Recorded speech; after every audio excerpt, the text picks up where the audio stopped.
Welcome to Behind the Design from Yaletown to Andmar. This new podcast is going to follow the journey of the new development, Andmar, inspired by Vancouver's Yaletown's history. Andmar blends sustainability, innovation, and luxury. We have so many conversations about how a development like Andmar gets built, what is lease land, and what is it going to be like to live in this thriving community. So let's get started. Welcome back to Behind the Design, Andmar to Yaletown podcast. I'm Jennifer Lee. I'm joined by Tracey again. And we have another guest that is a big part of this Andmar development, and that is Chief Derek Epp of the Tzeachten First Nations. So welcome, Derek. Thank you for coming on. And hi again, Tracey. Hi, Jen. Thanks for having us. Yeah, hi, Jen. Really appreciate you having us and looking forward to it. Yeah, and we're talking about a topic that I don't feel like a lot of us know about, myself included, until I started researching more. And it has been something we're hearing more and more about on the news, but lease land. And Andmar is on lease land. And so I wanted to get into this conversation to kind of get rid of those misconceptions that people may have. But before we get into that, let's talk about you, Chief Derek. Who are you? Give us a little bit about yourself. Yeah, no, thanks, Jen. As Jen said, Chief Derek Epp of Tzeachten First Nation. I've been chief now. I'm coming up in my 9th year pretty quick here, which is pretty crazy to think about. I've been along for a lot of the kind of progressive development that Tzeachten has taken on over the last decade or so. And really a lot of that has been in partnership and working alongside individuals like Tracey, the Andmar crew, and they've done a lot of our developments on Tzeachten over the years. So it's really exciting to see this project almost culminate like our relationship over the last, it's really been like 20 years of working with the Andmar crew, including Tracey and Mark and Andrew, and really, seeing now this 10-acre development on Andmar is really, it's going to be a staple of what we're kind of coining as the Sardis Central, this area of Chilliwack, Sardis area that is really becoming one of the most sought after neighborhoods in Chilliwack. And it's a relationship that we've built over time and something that's really exciting. So a lot of my role in Chief is really ensuring that we're looking at planning for something we call Tomiyuk, which is the 7 generations ahead of us, and making sure we're taking that historical knowledge, that input from our ancestors from 7 generations before us, and using that to help guide us in making decisions and planning for the next 7 generations. And a lot of that is stapled in economic development and building our own economy and sustainable revenues to ensure we can be self-sufficient and self-determining. So this is all part of it. And the big question is, and you probably each have your own story about it, so we'll toss it over to Tracey first. How did you meet Chief Derek? Tell us your version first, and then I'll get him to tell his. Well, I think that was a long time ago. Derek, you were on site. I was. You were going to UBC though. Yeah, I was still in university. Yeah. You were in university, and you came with a group, and you did a walkthrough of Englewood Courtyard. And who knew that you were going to be the future chief? I don't even think that you knew at that time. No. That wasn't really in your forecasted future, was it? Nope, not at all. I was working in the development in Englewood, as working with one of the developers in there, and finishing up university, and I got to meet Tracey, Mark, and Andrew.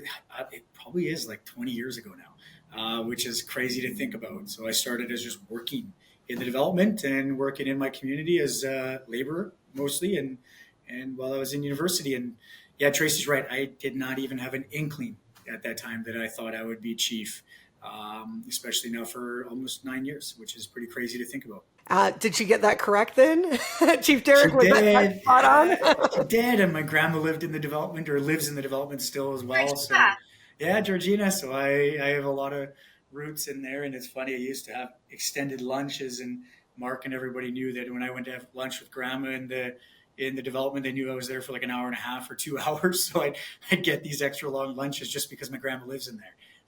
And now fast forward now, being the chief, I think I could just tell them I'm taking a long lunch, and it doesn't matter. Now you don't need an excuse to. No, right? I don't need their permission anymore. Yeah. I love what you said about the 7 generations principle. Can you explain that a little bit more and how Andmar kind of fits into that? Yeah, Tomyuk. It's really it's a word that means a lot to us, right? So it really is about ensuring that we don't forget about what our ancestors went through, what our grandparents, great grandparents all went through, and what the sacrifices they made to ensure that we had. That I was able to step into this position as chief and carry on a lot of the progress that the individuals who came before me laid the groundwork for.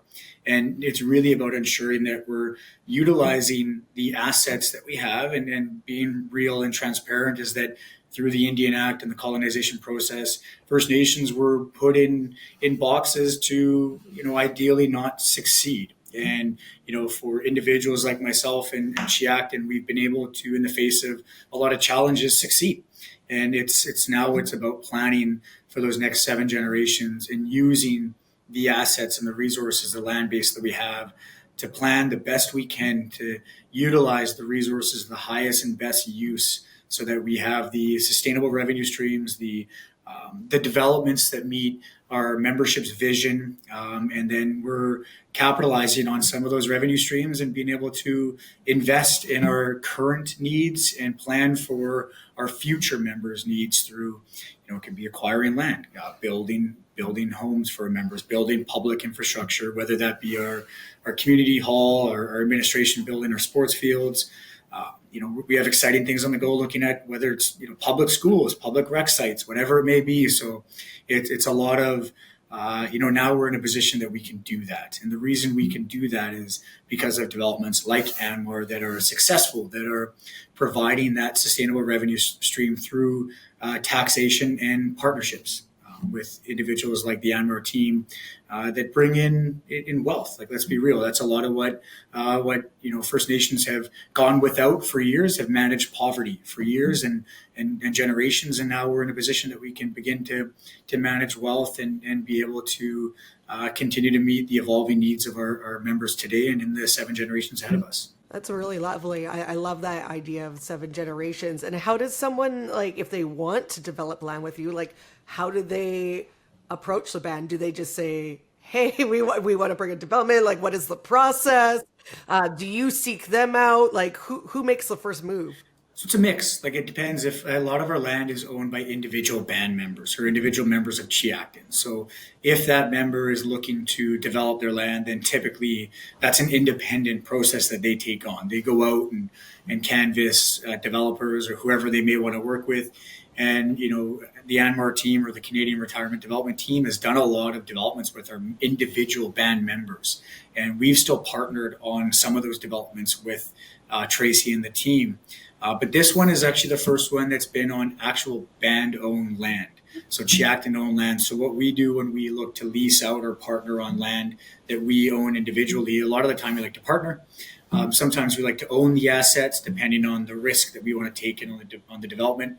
But for this one in particular, we go to an RFP, like any government may do. We go to an RFP. We have to get a minimum of three quotes or 3 bids in, and we vet those and determine who we would want to work with. And at the end of the day, the Andmar team came with what we felt was the best proposal, the best vision, and a lot of the trust that we had with the team to make sure that they were living out some of the promises they made to us. And a lot of that is that trust. I've got a lot of experience with working with a lot of developers.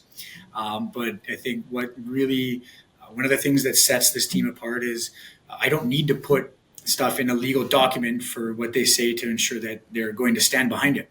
A lot of what we do is informal meetings. We talk about what we want to see from this development and what the developer wants to see, and they execute. I mean, of course, stuff has to be legally done in a lot of aspects, but I've never had a situation where Tracey, Mark, Andrew, and the team have said, you know what, it's not in a legal document, so we're not going to do it, even though we talked about it. And I think that's something that is so important to working with First Nations, is ensuring that they stand by their word and what they say. And I can say Tracey and the team have always stood by their word and what they've said. And that's something that's gone a long way, and why we've trusted in them to take on this really integral part of the development on Tzeachten. Yeah, and I love this development. Tracy, we didn't really explain it last time, but can you explain the future of Andmar? Like, how many buildings is it going to be when it's completed? What are some of the type of stuff that's going to be there? Give us the full picture. Walk us through Andmar. Well, what we have is a comprehensive development with commercial, retail, and residential. So we've got 10 acres that we're developing. We've got a total of 11 buildings, and let's see, 5 of them are strictly residential, and the rest are mixed use. So our first building is under construction. We have our Nature's Fair organic grocery store as our anchor tenant. And we have a credit union, and we're going to be putting our sales office in there. And then, so there's 2 towers above that. So that's our first building, 96 units that are on sale right now for pre-sale. And they're going to be ready next year. So already just around the corner, completion will be May, June 2026. We also have been vetting different restaurateurs, so major restaurant that we want to put on the corner of Promontory and Thomas Road. So it'll be high exposure, up to about 5,000 square feet for a beautiful restaurant with a big patio. I think that's going to be a major hit in Chilliwack. I think we're all waiting for something really awesome in the restaurant world. And then there'll be room for other CRUs in there and 48 units above it. And we're already starting the construction, the plans and everything in the works for, we've got a major daycare. So we have Willowbrae Daycare that's taken up 20,000 square feet of the top 2 floors of one of our buildings with a 10,000 square foot rooftop patio. And so they're going to be operating out of there probably at about 300 student capacity. And our Andmar owners will have dibs on the first 100 applicants for that daycare. So I think between the 2 schools, we've got, an elementary, Vetter Elementary School on the one side, G.W. Graham and Middle School on the other side, tons of residential community in that area. So I think it's a major shoe-in to have a national daycare. It's going to be wonderful for the community. As well as we're going to be, we're designing right now 2 more strictly residential buildings that will be our age 45 plus. So that's going to continue on our Canadian retirement development. So we've just finished off Skynest up the street, which is age 45 plus, which is a beautiful development, another partnership that we did with the Tzeachten band. And it's, I think, a real feather in both of our caps. It's a prominent corner.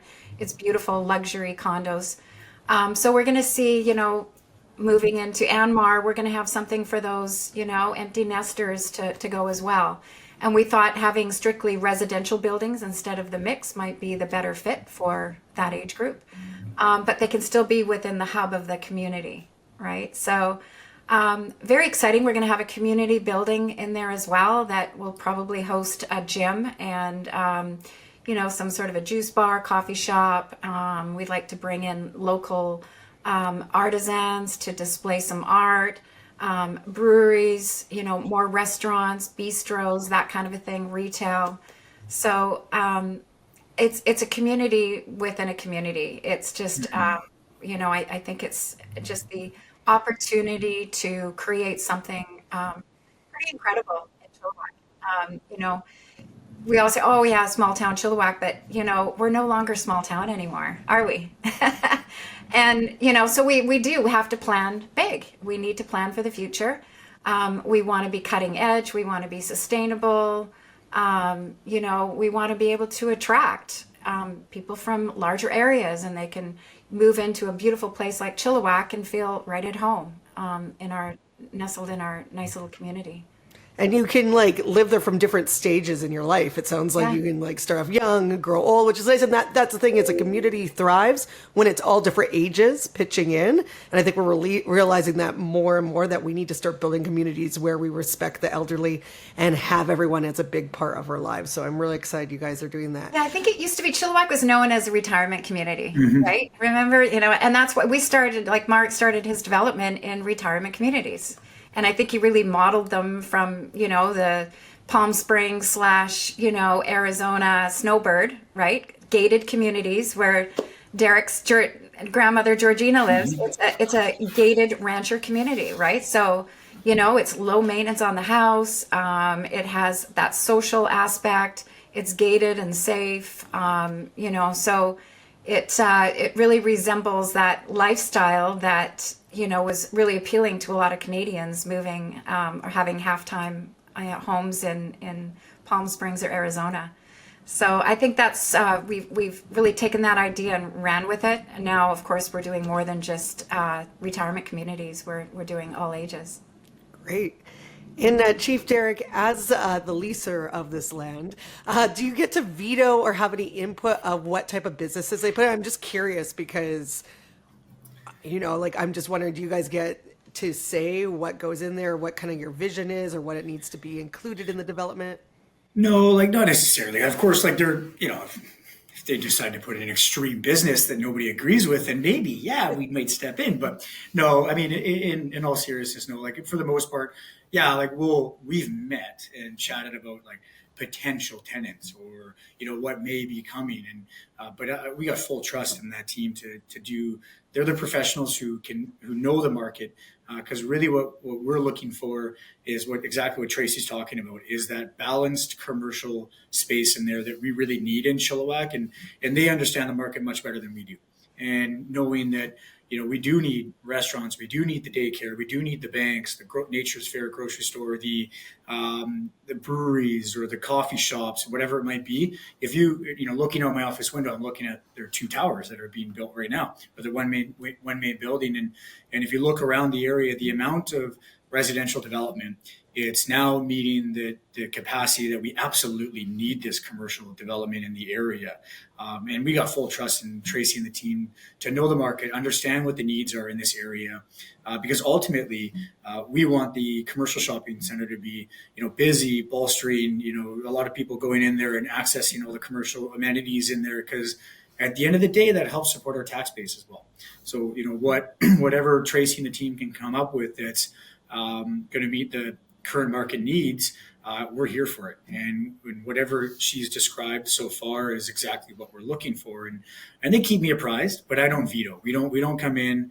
Same thing as any kind of municipality would do. Like the zoning, right? Yeah. As long as it meets the zoning requirements or zoning laws, Follow the guideline. Yeah, follow the guidelines, and they have the autonomy and right to do that. And that's the same thing that with any development on our reserve is we're simply a municipality in this. We're not going to be overstepping those boundaries, and we pride ourselves in attracting investment and attracting development, and not being a government who is trying to rule with an iron fist and make sure that whatever we want happens. No, it's really about ensuring the balance between being that governing body and making sure we're supporting the developers to do what they do best. Great. And when it comes to lease land for the people that are going to be buying a condo, what does lease land mean? And I don't know what you can give us the professional real estate answer, Tracey. What have you picked? Yeah, that's always the golden question. What is leasehold land? And I really like to simplify it to our buyers as much as possible, because I think we've had these preconceived ideas of what leasehold land is, and really when you talk to somebody they probably don't get it right. So apples and apples. First of all, not all leasehold land is created equal. There are many different types of leasehold land. We have park leasehold land at Cultus Lake. We have city leasehold land in Vancouver. You have church leasehold lands, right? We have developments in Chilliwack. So this is First Nations leasehold land. And so with that, I like to sort of simplify it. People say, oh, we don't own our land on that leasehold land. We don't want. Well, actually you do. You own the fee simple bundle of rights attached to the land. Okay. But there's a time limit on it. In this case, Andmar has a 109-year lease. So that's established right off the bat. And you have a head lease and you have a sublease. So our owners are the subleasees and the developer is the subleasor. Okay, so the developer creates, like they have the head lease, that's how they buy the rights to the land. So they have the terms and conditions set up with the Tzeachten, and then they have a provision within that head lease to create the sublease. All right, so then that creates the landlord tenant or the leaseor leasee relationship. So the owners are in essence the subleasees, and they have a subleasee agreement that sets out the terms and conditions for that 109-year lease. So if that kind of explains it a little bit in a nutshell.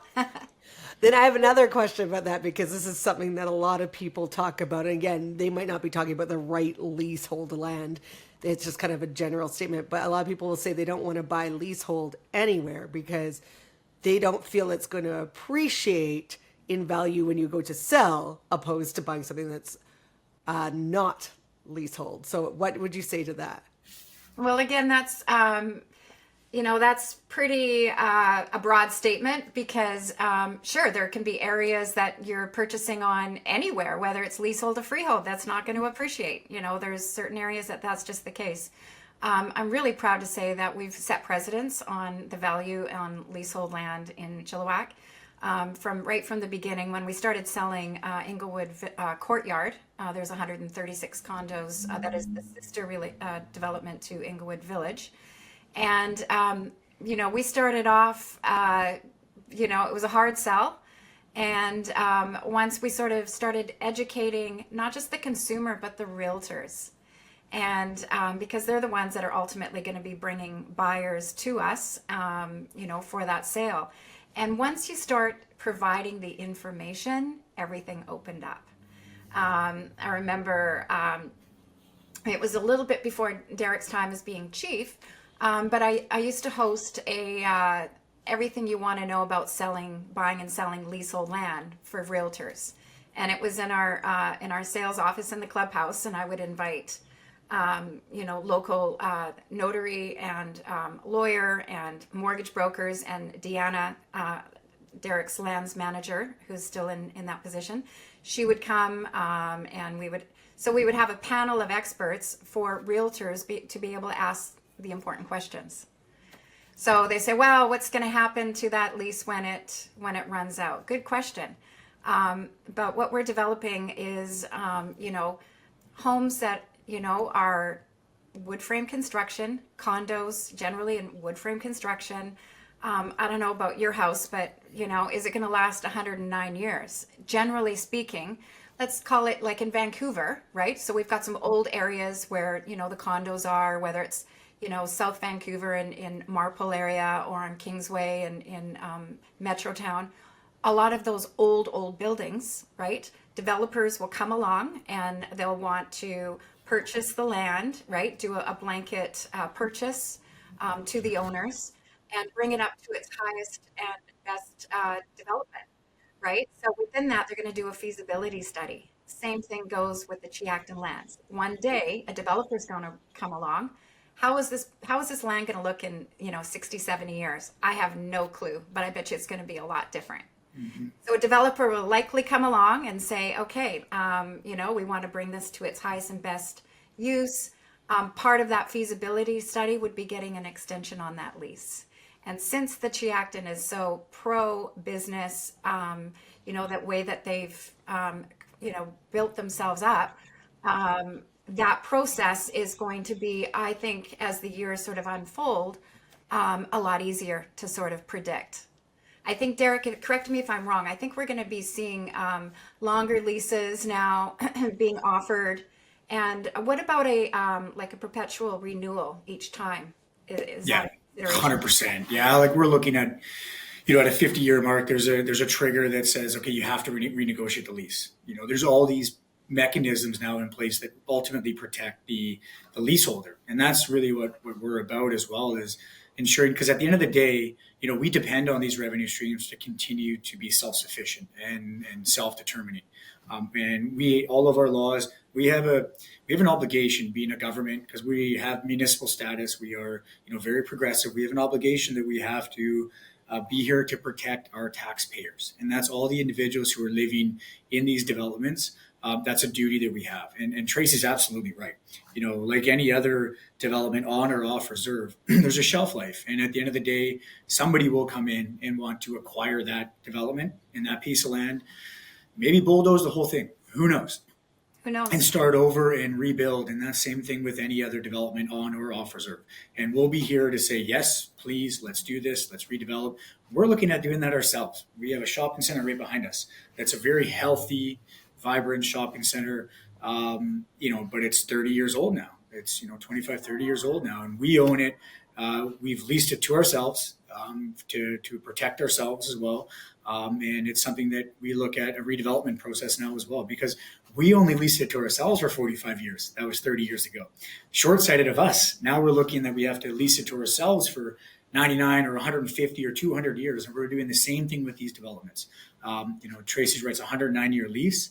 But that's not to say that can't be renegotiated in 20, 30, 40 years.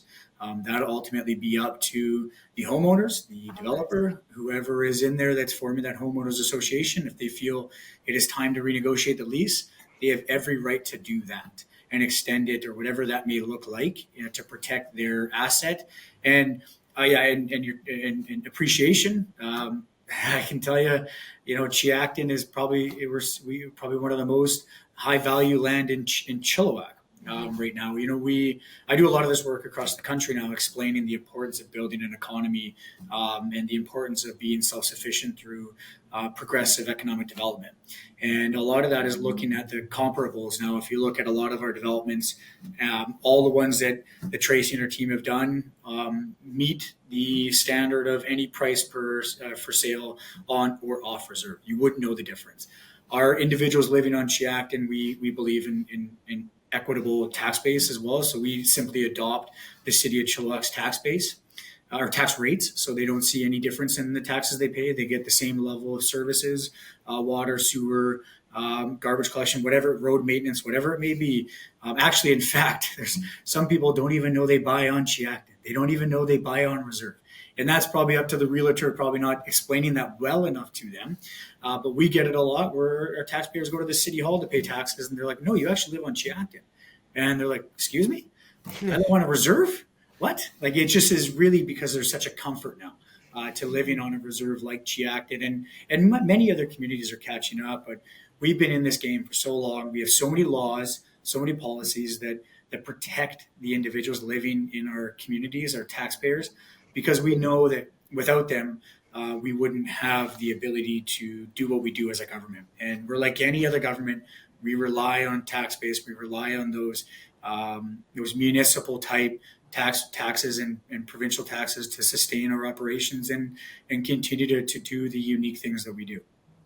Love it. And can you explain a little bit more of how a development like that sustains some of the projects that you've got going on besides just development? Because I think, again, a lot of people don't know where the money is going and they just don't understand. Yeah. So we have a revenue sharing agreement, a service agreement with the city of Chilliwack. And so we collect property tax, property transfer tax, development cost charges, and community contributions. Same thing as any municipality does. 75% of our property tax goes back to the city to pay for those critical infrastructure, like water, sewage treatment, garbage collection, whatever it may be. 25% of those taxes stay with Tzeachten, but we have strict spending requirements on those funds where we have to spend it on public infrastructure, whatever that looks like. So we do a lot of road upgrades, sidewalk upgrades, lighting upgrades, because if you look at a lot of reserves around the country, most reserves, the typical stigma is you don't have sidewalks, you don't have proper lighting, you don't have the proper street access, wastewater treatment, whatever it may be. So we have to spend some of our tax base on that. We also own a large sports facility. If you work in any kind of government, you know that any kind of recreation facility is a debt. You don't make money off of those facilities, so we have to service using some of our tax base to cover those costs. And it really, I'm in a new administration building. We needed that to ensure we are continuing to meet the needs of our taxpayers as well as our membership as well. And we have a lot of our community amenities that are open up, like parks, whatever it may be, that are open to the general community. And that's what we have to fund those public infrastructure through taxation. And property transfer tax is very similar. That's one of the tax revenues that we get to keep, which is fantastic. But there's spending requirements on all of it. So it's that stigma around, First Nations, one, don't pay taxes is a complete lie.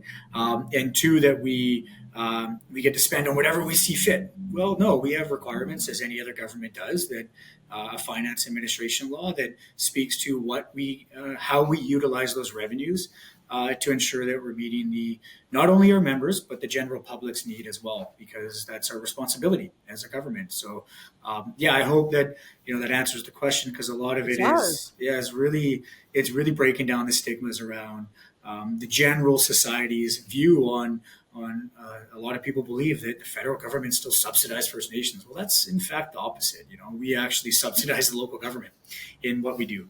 And a lot of the taxes we collect go back to our municipality, and a lot of the taxes that we keep goes back in providing public infrastructure, and it creates jobs. It creates a revenue stream for the province through income tax, and it stimulates our local economy. We do about $500 million a year in just local economic impact on our little reserve. And so without that, the city of Chilliwack wouldn't have jobs, it wouldn't have the tax base, the federal and provincial government wouldn't be collecting the taxes they get from the people working in my community. Wow. So there's lots of benefits to the community as a whole with lease land, is what I am hearing. So many things, which I figured was the case. But again, a lot of people don't take the time to explore that. What are some benefits to the condo owner being on lease land opposed to freehold land? So with the partnership that we did with Tzeachten on Andmar, we were able to be GST exempt for our purchasers. Oh, So that's a really big deal. They still collect the property transfer tax, like any other sale anywhere else. You have to pay that. But that's a huge savings to our purchasers, right off the bat. So I would say that is foremost one of the biggest, for the consumer, the biggest pluses on buying on First Nations. Yeah, and I think just in general, I think it's just in general, we're providing a product that, quite honestly is not really really in this area of town. And it's creating a community on this side of town that I think is so needed. And it really connects certain parts of Chilliwack that were quite disconnected. That's true. Because in Sardis, right, if you look at the map of Sardis, you see all these pockets of, Indian Reservation 13, Tzeachten, right? And so what are we going to do with that land? It's perfect. It's prime. It's the best development land out there for a developer. This is the type of land that you want.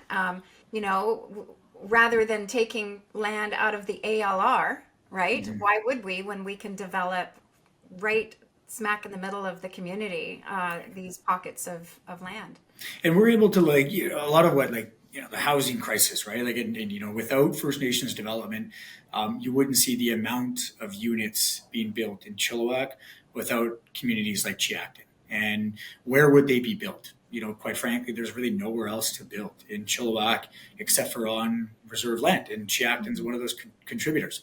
So we're really playing our part in meeting the local community's demand in housing and being flexible with what we look at in the form of housing. And condos is a perfect fit right now for the affordability of the housing market. And we're actually able to, help try to meet that affordability because we're able to move through these permitting processes in a really timely manner and make sure that there's not a lot of carrying costs with time. That's a lot of what hinders the market right now is the process to get a large scale development approved through municipalities can be extremely lengthy. We can do that in a fraction of the time. And we feel we meet the demand of the market with a very high quality product. And that's something that really helps the affordability of housing in BC. which is such a need we need right now. So that is very great that you guys are being part of that solution. For sustainability, because it's something that we talk about a lot. My family comes from a background in construction. I know we always talk about different things like the step code and things like that in residential, and different municipalities have different rules. Is there any requirements that you require for sustainability for a project like Andmar? Yeah, we use this, so the BC Building Code. Same standards apply on reserve as they do off reserve. But what's unique about it, I'll let Tracey maybe share a bit more about the sustainability of the project here, but it's really going to have that, that really close, and we'll talk a bit more about this on the next podcast, that 15-minute kind of city vibe, right? And that's reducing the need of a vehicle, reducing emissions, hopefully through that, creating an environment where you could work, live, and play in this development and be able to thrive as a young student, as an aging senior, and everything in between. So I'll stop there. I'll let Tracey maybe share a bit more. But yeah, Well, that's for another podcast. I mean, yeah. we're going to get fully into the sustainability. But one of the requirements on our master plan from the Tzeachten was to have enough green space. And that's a really big deal. So we have done our master plan with, nice greenery, good sections of, like, it's not a concrete jungle in there by all means. In fact, that property is going to be a lot greener than it ever was. So our landscaping plans are going to be such that, we'll be putting in, semi-mature trees, like in the parking areas, and there'll be other green space areas within that. So I think that is, I know that the Tzeachten takes that very seriously, and making sure that, the ratio, right, of development and green space has a good balance. But that is the benefit of this particular lease land agreement, because you have such a great band like Tzeachten looking over and really making sure that it's a great development for everyone. And so that's, I would say, a really big plus of this lease land development. I want to know, what would you guys like to change in people's mind if you could change one thing in their minds about what lease land is? What would it be? Well, I want to say that they got to, they think, oh, but I don't own the land. And I think we already crossed that one. You do. You own the title. You have the fee simple rights that are attached to that. And a funny story is, too, when you're on freehold land, you don't own the dirt. The Crown owns the dirt. So I was going to say that, Tracey. I was like, not many people know that. They don't. I didn't know that. Until you've got somebody that, the city wants to come along and they need to take some of that land back could be for landfill, could be like various road expansions. Yeah. Yes, road expansion. There you go. So I didn't know that. Look, I'm learning something from you guys. Yeah. So, I mean, basically, you don't own the dirt. That's a misconception right there on freehold land. So when I try to compare freehold versus leasehold, right? You own the title to the land, you own the fee simple bundle of rights. Neither of you own the dirt. And on First Nations leasehold land, you have a term, right, of that ownership. And that's really to keep that as its most simplest terms. A good indication on the viability of leasehold land property is if the banks are going to finance it. That's a really big deal. And I can assure you, especially we've already gotten approvals from not just credit unions, right, but major lenders have already approved our lease at Andmar, as well as our other developments. And really, I got to say, it's because they're on Tzeachten. Everything that Tzeachten puts out, the banks are willing to sign up and mortgage these lands. So that's a really good indication, I would say, for the public. If the banks are lending on it, then it's a no-brainer. Yeah, and I think for me, like Tracey nailed it as well. And for me, a lot of the negative stigma we hear is like, oh, they can just kick us off whenever they want. No, we can't. Legally, we can't, and also ethically, we would never. And that's something that I think a lot of people probably would appreciate hearing from someone like myself is, we would never legally do that or ethically do that. I think that's something that, in fact, we encourage the opposite. If there's an ability to negotiate a longer term lease and the HOA or homeowners association or the developer feels like they want to, well, we're here for it, because we know that's sustainable and that ensures that term that I started with earlier, it ensures that Tamiak planning for us, that we can continue to do what we do best. And that's, being a government and using the funds that we get to continue to evolve and expand and really stimulate our local economy and provide not only for our members, but for the community. and build a community. We want a thriving community of all ages in all of our municipalities. That's really what we're trying to strive for. So what a great way to wrap it up. Thank you so much, Chief Derek, for joining us today, and Tracey as well. I really appreciate it. I think now I even have a different perspective of lease land. So you guys worked on it. And again, I didn't realize when you own freehold, you don't own the dirt. So I didn't know that a highway can come in and take out a chunk of your building. So good to know. More things to think about when looking for. I think there's the more we know, the more we realize we don't know. Yeah. I don't know. Now I'm going to be looking, making sure I'm nowhere near a highway. Okay, there we go. That can take a piece of the building. Awesome. Thank you guys so much. Thanks, Jennifer. Thanks, Thanks, Derek. Jen. Yeah, I appreciate it, guys. Okay. See y'all later. Thank you for joining us on Behind the Design from Yaletown to Andmar. We've explored the history, innovation, and sustainability that makes Andmar more than just a community. It's a place where life, business, and connection thrive. If you've been inspired by this podcast, we'd love your support. Follow the podcast, rate it, and leave a review to help others discover what makes Andmar so special. Till next time.